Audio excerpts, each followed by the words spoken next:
Israel ने किया Gaza पट्टी को तबाह, इजराइल को तबाह करने का ईरान ने बनाया ऐसा प्लान, देखकर हो जाएंगे हैरान। मेरा नाम है गुलाब और आप देख रहे हैं न्यूज़ पब्लिक बिहार। ईरान की बात किया जाए तो युद्ध में पहले खुलकर नहीं सामने आ रहा था, लेकिन जिस तरीके से इजराइल ने गाजा पट्टी पर बम बरसाए थे, इनके बाद लगातार वो आलोचना कर रहे थे और सभी देशों से बैठक कर रहे थे, सभी देशों के विदेश मंत्री से मिल रहे थे कि जंग को किसी तरीके से खत्म किया जाए। जंग को रोकने के लिए ईरान ने प्रयास किया था, लेकिन जंग नहीं रुक पाया, तो ईरान ने भी जंग में सीधा शामिल होने का ऐलान कर दिया और ईरान ने इजराइल पर रॉकेट से हमला कर दिया था। और इस हमले को लेकर के अमेरिका के अखबार में यह दावा किया गया है कि इजराइल पर हमला से पहले ईरान ने पहले सऊदी अरब और सभी गल्फ कंट्री को सूचना दिया था कि वो इजराइल पर हमला करेंगे और इनका सूचना 48 घंटा पहले ही दे दिया गया था। लेकिन दूसरी तरफ ईरान का कहना था कि किसी को सूचना नहीं दिया गया था, वो अचानक हमला किए थे और इस हमला का वो खुद जिम्मेदार है कि ईरान ने पहले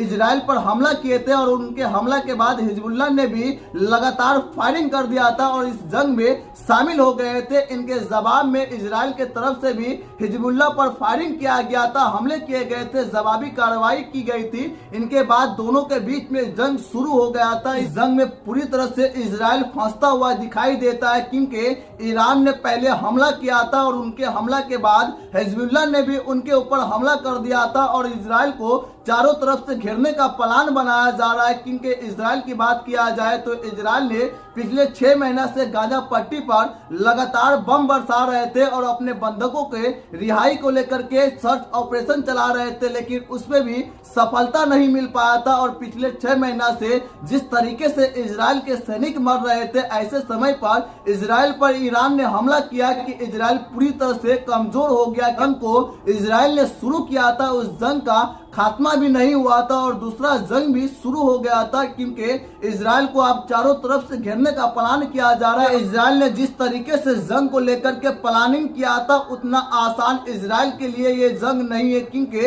एक तरफ हिजबुल्लाह तो दूसरी तरफ से हमास के जवान भी लड़ाई करने के लिए मैदान में उतर गए। लेकिन तीसरी तरफ से रॉकेट से हमला किया गया तो इजराइल इस हमले में पूरी तरह से फंसता हुआ दिखाई देता है, क्योंकि इजराइल जितना इस जंग को आसान समझ रहा था, इजराइल के लिए ये जंग उतना आसान कहीं से भी नहीं होगा। क्योंकि अमेरिका भी इजराइल का साथ देता है, तो ईरान का साथ अगर तुर्की दे देगा तो इजराइल का मुश्किल और भी बढ़ सकता है, क्योंकि इजराइल पर तीनों तरफ से हमला होगा और तीनों तरफ से इजराइल घिरता हुआ दिखाई दे रहा है। एक तरफ से हिजबुल्लाह हमला करे तो दूसरी तरफ से हमास हमला करे और तीसरी तरफ से ईरान ने भी हमला करना शुरू कर दिया। और इजराइल ने अपने हथियार को लेकर काम किया था, अपने टेक्नोलॉजी पर काम किया था, उसी तरीके से ईरान ने भी अपने टेक्नोलॉजी पर काम किया था और हथियार को लेकर के वो काम किया था और सीधा जंग में आने का ऐलान भी कर दिया था। इस पर क्या सोचते हैं आप कमेंट बॉक्स में जरूर लिखें और ये वीडियो पसंद आया तो शेयर लाइक कमेंट करना ना भूलें।